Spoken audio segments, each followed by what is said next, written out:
No final dos anos 90 e início dos anos 2000, tinha uma personalidade na televisão que posso dizer que muita gente lembra, né? Principalmente os menininhos lembravam mais. É quase uma parente nossa. Quase, vamos dizer que é a nossa tia, né? Só que ela era baixinha, ou seja, chamávamos de tiazinha. E com certeza era uma personagem que só os anos 90 do Brasil pode ter criado. Ela participou de um tanto de programa, teve o próprio programa dela, várias matérias, várias revistas, né? Mas de uma hora pra outra meio que ela pegou a máscara e sumiu. O que aconteceu com a tiazinha? Você vai entender com esse vídeo que, na verdade, a fama acabou sendo um fardo muito grande. E hoje eu vou te explicar o que aconteceu com a tiazinha no Nerd Show.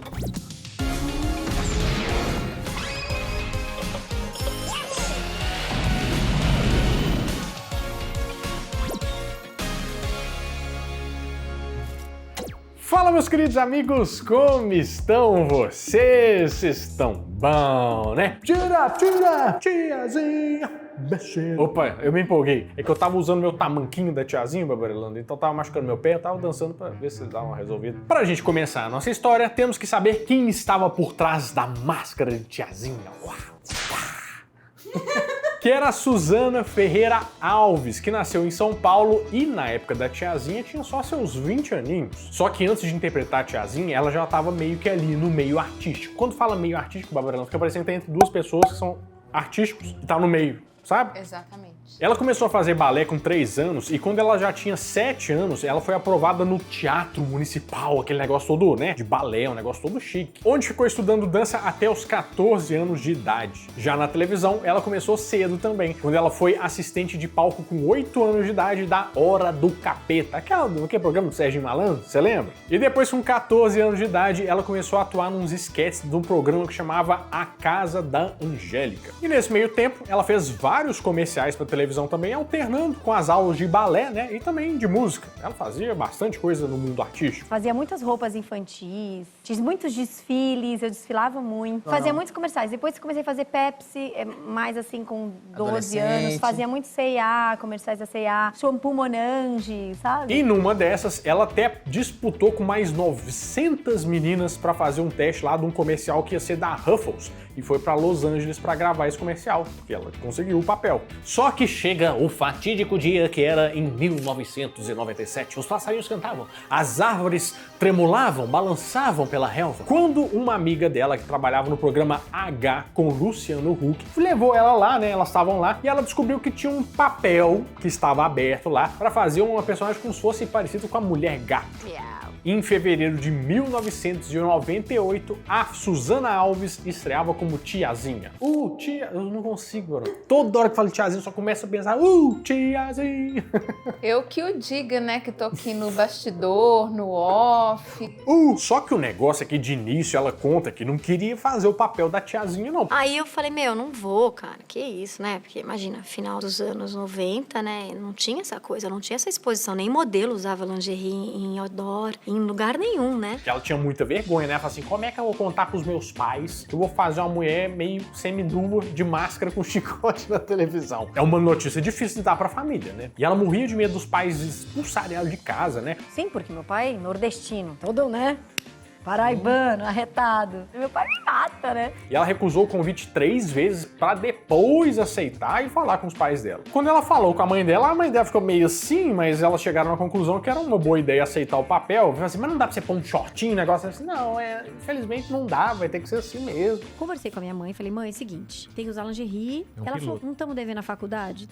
2 Ninguém vai ver. A gente não sabe que programa é esse. Ninguém conhece. Tinha o lance da máscara ou ainda não? Não, a máscara foi eu que coloquei, justamente por causa disso. Pra me esconder. Tapou a identidade, né? Mas o resto das coisas não tapou muito, né? Vamos fazer um teste aqui? Vamos fazer. Esse é o Renato. Sim. E agora? Agora quem é? Sumiu! Deve ser o Tammy Gretchen, né? Nunca saberemos quem é. E o pai dela também não gostou muito, né? Principalmente quando o pessoal começava a chamar ele de sogrão. Nossa senhora, esse moço deve ter sofrido, viu? Mas aos poucos ele foi entendendo e foi ficando cada vez mais orgulhoso dela. Assim, o programa H como um todo não subiu muita audiência, não. audiência não foi assim de 3 pontos de audiência pra 5, mas ela começou a se destacar sozinha do bolo, sabe? Tanto que depois eles vieram e falaram, Luciano, a Suzana vai apresentar o programa com você. Porque ela tem que ficar o tempo todo no ar. Porque quando eu saía, voltava caía. pro A1, porque as pessoas ficavam esperando. E a participação dela era bem boba, assim. Não boba no sentido ruim, eu falo que é simples. Ela ficava lá depilando um pessoal, né? Respondia a resposta se tivesse certo ou errada. Ela depilava de todo jeito lá. Eu gostava. De ser depilada? Não, de ver as pessoas sofrendo com a depilação. Entendi, um pouco de... meio masoquista, né, Barelando? Gosto No do caso, sofrimento. eu sou sádica, né? Porque É, eu meio não tô sádico. É sentindo porque eu não sei os dor. nomes, eu não conheço. E na época, o escritor Luiz Fernando Veríssimo, é engraçado como é que eu nunca pensei que eu ia linkar esses dois negócios nesse vídeo, né? Mas tudo bem. Ele disse que o Brasil foi o primeiro a inovar nesse segmento, né? Foi o primeiro país a fazer o sadomasoquismo sem maldade. E aos poucos a tiazinha foi ganhando mais cancha, né? E foi fazendo novos quadros. Por exemplo, tinha o consultório da tiazinha, que os adolescentes iam lá pra fazer perguntas sobre Raining Brown, né? E ela respondia. Os adolescentes... Jesus toma conta. É normal você ter um ídolo e sonhar diversas vezes com ele, fazendo sexo. E o sucesso começou a crescer tanto que ela recebia cerca de 50 e-mails e cartas por dia, né? E disse que ela respondia a todo mundo. Ela não, né? Na verdade, a irmã dela respondia porque ela disse que não tinha como ficar pelada na televisão lá, chicotando os outros e tirando chato. E também responder esse negócio, não tem jeito. E em 1999, o sucesso foi tão grande que ela ganhou um programa próprio, que eram As Aventuras da Tiazinha. Era ruim, Babarelando. Nossa senhora. As aventuras não eram muito aventuras, né? Não. A ideia aqui era tirar um pouco desse negócio de sex symbol da tiazinha e transformar ela numa super heroína. Na história, a Suzana era a Su 013, que é uma mulher do futuro que vivia numa cidade chamada Tronix, que era o que sobrou de São Paulo e do Rio de Janeiro junto. Eu só acho engraçado que é uma cidade bem grande, né? Porque estão bem afastadas, assim, São Paulo e Rio de Janeiro. E nisso ela descobre que tem uns superpoderes lá e usa esses poderes para bater nas corporações do mal. Ruim, né? O enredo não me cativou, não. Mas eles tentaram resolver isso com As Novas Aventuras da Tiazinha. Só me faltava essa, né? Ai, ai. Onde agora a tiazinha, né, a Suzana, se chamava Cuca no personagem e ela trabalhava num salão de beleza depilando as pessoas. E em março de 1999 veio o episódio da Playboy, né, que ela fez um ensaio lá e tal, que foi recorde de vendas, né? Ao todo foram mais ou menos 1.240.000 cópias. Foi a segunda Playboy mais vendida da história, ficou só atrás da Playboy de quem? De quem? De quem? Da feiticeira. Da feiticeira. Porque não é feitiçaria, é tecnologia. E a tiazinha também chegou a ter mais de 100 produtos licenciados, sendo que a maioria era pra quem? Para as crianças. É estranho isso daí, né? É, né? Renato, Oi. você vai tocar no tópico CD da tiazinha? Tinha roupas, acessórios, lingerie, brinquedos de criança, caderno, figurinha do Chiclete Buzzi, tinha de tudo, gente. E tinha a música do Tiazinha, mexa sua canha.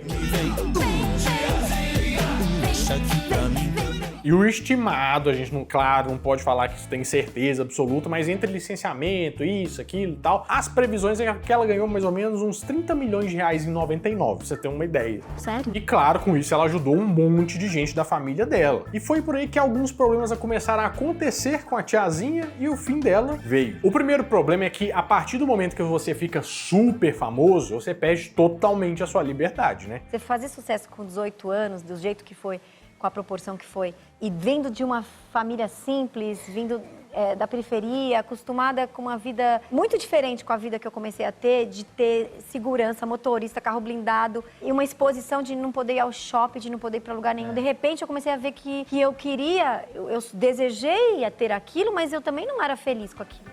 E você deve estar achando assim, mas isso é exagero, se eu fosse famoso eu ia querer tirar foto, fazer um monte de coisa, mas é porque estamos chegando num caso extremo de você ser muito famosa. Por exemplo, diz uma época que ela fez um show lá, numa cidade do interior, voltou pro hotel, tava lá dormindo no hotel e começou a sentir uma respiração no cangote dela. Era um cara que tinha entrado dentro do quarto, tava lá esperando ela. Você tá entendendo o nível? Aí ela acordou na mesma hora e começou a gritar, ficar toda desesperada, né? Mas também, o que você faria, Babrelando? Eu ia ter morrido, né? Aqui já, acabou. E depois disso, ela desenvolveu síndrome do pânico. Então toda vez que ela ia dormir em hotel, ela colocava um segurança na porta e uma camareira para poder dormir no quarto com ela. E também quando você começa a ganhar dinheiro, algumas pessoas começam a aparecer do bueiro, né? Nossa, mas aparece gente tudo quanto é lado. E umas bem mal intencionadas. Por exemplo, teve um empresário, né, que na época, quando ela fez sucesso lá em 99, que disse que tinha registrado o nome Tiazinha. Você tinha outro empresário antes, não tinha? Aquele lá foi o que registrou a marca da Tiazinha e me chantageou. Me levou mais de 200 mil reais pra me vender a marca que era minha. Sua. Eu ainda assinei um contrato com ele porque eu era tão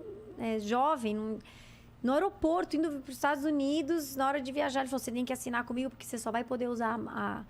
E eu assinei. Aí ele me prendeu total ali como meu empresário. Ele estava escrito lá no contrato. E depois teve a ajuda de um advogado para conseguir desvencilhar desse contrato aí, mas ainda teve que pagar uma multa. Mas o que realmente acabou com a Tiazinha foi justamente a popularidade da Tiazinha. Por quê? A maioria das pessoas naquela época sabia quem que era a Tiazinha, mas normalmente não conhecia a Suzana Alves. Isso começou a incomodar um pouco ela. É como se ela perdesse um pouco a personalidade dela, sabe? Porque a Tiazinha, ela é um personagem. Claro.